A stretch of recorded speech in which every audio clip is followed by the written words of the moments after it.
Hi student, from last lecture we are going to second chapter. The name of the chapter is conditional probability and Bayes theorem. And last lecture we learned about the independence of two events and one of the important theorem.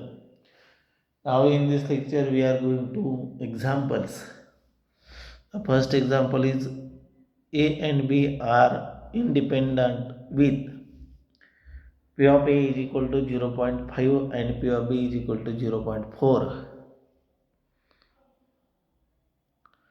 Find P of A union B, P of A intersection B dash, P of A dash intersection B dash, and P of A dash intersection B. So first, given that A and B are independent, this implies by definition P of A intersection B is equal to P of A into P of B. So P of A 0.5 into P of B 0.2, multiplication will be 0.2. आता last थेरमनुसार आपण हे statement आहे last थेरमचं. If A and B are independent, then A and B dash are independent, A dash and B are independent, and A dash and B dash are independent. त्या थेरममध्ये हे 3 सब theorem आहेत, हे आपण पाहिलेले आहे. आता ह्या थेरमचा उपयोग इथे एक्झाम्पलमध्ये. सो फर्स्ट आपल्याला फाइंड करायचं आहे P of A union B.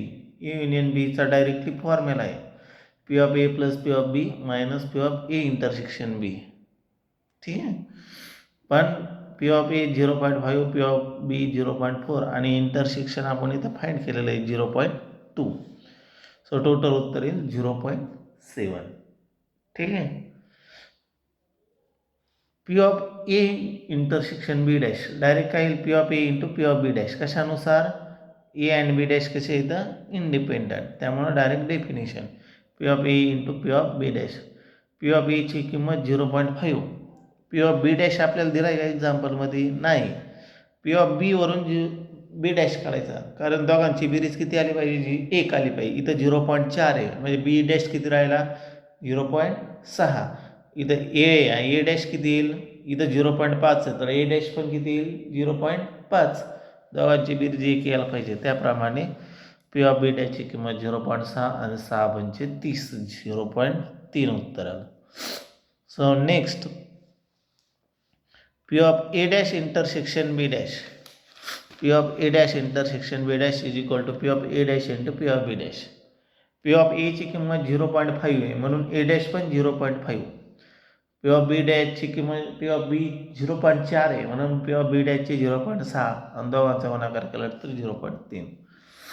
Third P of A dash intersection B, P of A dash into P of बी.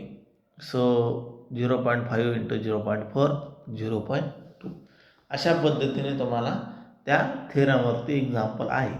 आता नेक्स्ट एक्झाम्पल आहे ते थेरॉटिकल एक्झाम्पल आहे.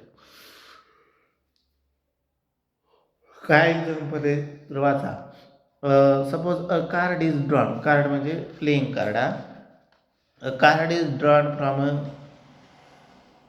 at a random from a well shuffled pack of 52 playing cards. Let event A getting a spade card and B getting a king. Are A and B are independent. A आणि B independent आहेत का check करायचं. स्पेड card म्हणजे ते speak आपण म्हणतो मराठीमध्ये स्पेड आणि बी किंग. सो ए इव्हेंटमध्ये किती एलिमेंट असतील 13, बरोबर का. 13 स्पीकचे पानं असतात. बी इव्हेंटमध्ये किती असतील 4, बरोबर. So P of getting a स्पेड कार्ड पी ऑफ ए 13/52, 13/52, कारण स्पेड किती इथं 13, टोटल किती इथं 52, 13/54, सॉरी 52, 1/4 आहे. Be getting a king, king किती असतात 4 आणि कितीपैकी 52 पैकी 4/52, 4/52 म्हणजे 1/13. मला सांगा स्पेड कार्ड आणि किंग ह्यांच्यात इंटरसेक्शनमध्ये कोणते कार्ड असं ते स्पेड पण असलं पाहिजे किंग पण असलं पाहिजे. मग इंटरसेक्शनमध्ये कोण येईल एकच इलेमेंट येईल, तो पण कोणता? स्पेड किंग, इस्पिकचा राजा. सो ते प्रॉबिलिटी किती होईल मग?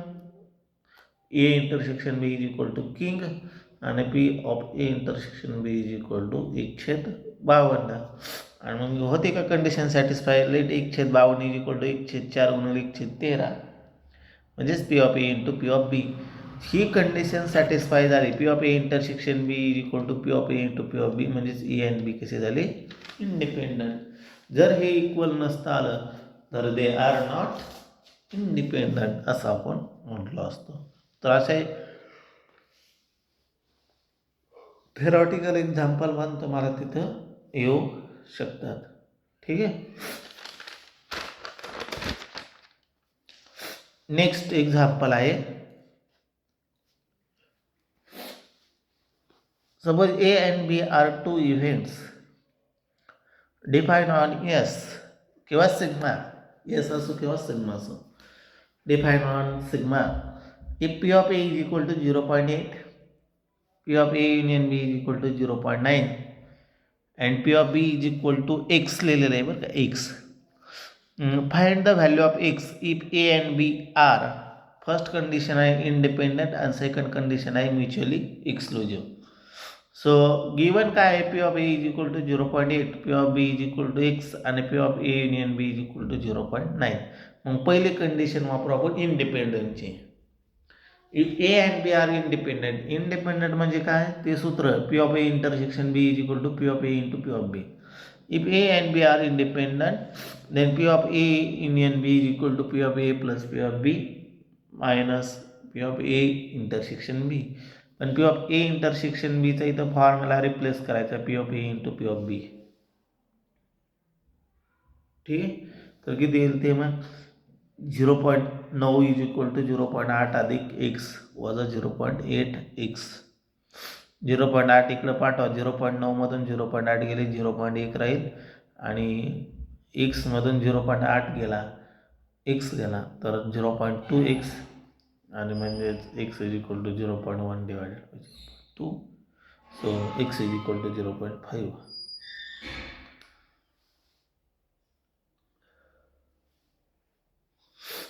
If A and B are mutually exclusive, मग काय होईल? P of A union B is equal to P of A plus P of B. Mutually exclusive असतात म्हणजे काय असतं? इंटरसेक्शन एमटी असतं. इंटरसेक्शन एमटी असतं म्हणजे त्याची प्रॉबिलिटी किती होईल? 0. म्हणजे ह्याची व्हॅल्यू काय होईल? 0. मग काय शिल्लक राहील? फक्त P of A plus P of B. So 0.9 is equal to 0.8 plus X. जो 0.8 इकडं पाठवायचा. So X is equal to 0.1. अशा पद्धतीने तुम्हाला ते एक्झाम्पल सोडवता येईल. नेक्स्ट आपण नेक्स्ट टॉपिककडे जाणार आहे. Next conditional probability. ह्या कंडिशनल प्रॉबिलिटीमध्ये तुम्हाला 2 फॉर्म्युले आहेत. त्या 2 फॉर्म्युल्यावरती फक्त एक्झाम्पल येतं. थेरम वगैरे काही नाही इथं, फक्त डेफिनेशन आणि फॉर्म्युला आणि एक्झाम्पल. आता मी इथं फक्त एकच एक्झाम्पल घेणार आहे आजच्या लेक्चरला. आजच्या लेक्चरला फक्त डेफिनेशन घ्यायची आणि एक एक्झाम्पल घ्यायचं. The conditional probability of A given B. 2 फॉर्म्युले कसे असतात? ए गिवन बी आणि बी गिवन ए, असे 2 प्रकारचे फॉर्म्युले असतात. ए गिवन बी आणि B given A. So conditional probability of A given B. Suppose A and B are 2 events defined on a sample space S, then the conditional probability of A given B is denoted by P of A slash B. पण वाचताना कसं वाचायचं? probability of A given B, P of A slash B. याला वाचायचं कसं होतं? probability of A given B and is defined as probability of A given B is equal to P of A intersection B divided by P of B. म्हणजे ए given बी असेल त्यावेळेस इथं divided by बी असतं, P of बी. जेव्हा बी given A असेल त्यावेळेस P of A. Similarly the conditional probability of B given A is P of B given A is equal to P of A intersection B divided by P of B. Formula नीट बघा, हे 2 सारखेच आहेत एकदम. ए given बी असेल आणि B given A असेल तर काय फरक आहे ते चेक करा. आपण ह्याच्यावरती एक एक्झाम्पल घेणार.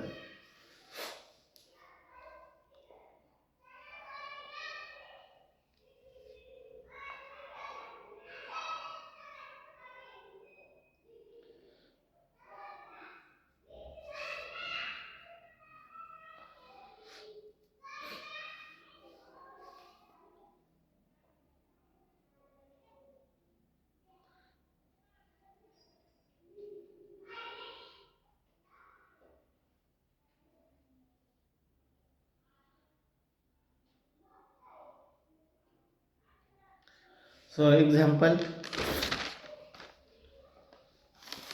a card is drawn from ordinary pack of 52 playing cards. What is the probability that it is a king given that it is a face card? इथं बघा कंडिशनल प्रॉबिलिटी आहे का नाही. कंडिशनल प्रॉबिलिटीमध्ये इथं नेहमी एक शब्द येतो गिवन दॅट. गिवन दॅट हा शब्द आला की तुम्ही समजायचं की ती कंडिशनल प्रॉबिलिटी आहे. गिवन दॅट माहिती आपण जी नोटेशनमध्ये ती उभी रेषा मारतो ना ए गिवन बी ते गिवन दॅट आहे. आता इथं दोन इव्हेंट असतात. एक इव्हेंट गिवन दॅटच्या अगोदरचा असतो आणि एक नंतर असतो. गिवन दॅटच्या अगोदरचा इव्हेंट काय, कार्ड काय पाहिजे, किंग पाहिजे. कार्ड इज किंग हा पहिला इव्हेंट. दुसरं काय असलं पाहिजे, it is a card is face card. मग दोन इव्हेंट डिफाईन करायचं. ए कार्ड इज किंग. मग किंग किती असतात, 4 असतात बरोबर का. मग प्रॉबिलिटी किती झाली, 4/52 म्हणजे 1/13. अ card is face card. Face card किती असतात रे, फेस म्हणजे त्याच्यावर चित्र असतं बघा. कोण कोण असतात, बदाम, राणी आणि राजा ह्यांच्यावर फेस असतं. म्हणजे एका ह्याच्यात 3 असतात, 4 ह्याच्यात किती झाले 12. म्हणून ह्याची प्रॉबिलिटी किती येणार, पी ऑफ बीची 12/52. 12/52 3/13 बोलताय. अशा पद्धतीने तुम्ही तिथं सोपं रूप दिलं. सोपं रूप नाही दिलं तरी चालतं, दिलं तरी चालतं. ठीक आहे. आता इथं प्रॉबिलिटी कुणाची फाईंड करायची बघा. आधी कोणता आहे, ए गिवन बी. हा इव्हेंट ए गिवन बी. मग प्रॉबिलिटी कोणाची फाईंड करायची. आता इंटरसेक्शन राहिलं मेन, सॉरी इंटरसेक्शनमध्ये किती कार्ड येतील, किंग आणि फेस कार्ड. किंग आणि फेस कार्डमध्ये इंटरसेक्शन किती येतील, जेवढे किंग आहेत तेवढे इंटरसेक्शन आहे ना. मग किंग किती असतात, 4/52 येईल.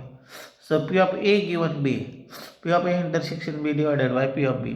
4/52/12 52ला 52 कॅन्सल होईल. 4/12 4/12 म्हणजे 1/3. अशा पद्धतीने तुम्हाला कंडिशनल प्रॉबिलिटीचे एक्झाम्पल आहेत. आता हे एक्झाम्पल आपण उद्याच्या लेक्चरला घेणार आहेत. आणि हे एक्झाम्पल घेतले म्हणजे चॅप्टर संपला असं गृहीत धरायचं. पुढं बायस थेरम आहे. बायस थेरमचं तुम्हाला स्टेटमेंट आहे फक्त, त्याच्यावरती एक्झाम्पल नाही. ते स्टेटमेंट परीक्षेला विचारलं जातं. So we are going to stop here. Next लेक्चरला आपण कंडिशनल प्रॉबिलिटीचे अजून एक्झाम्पल पाहू.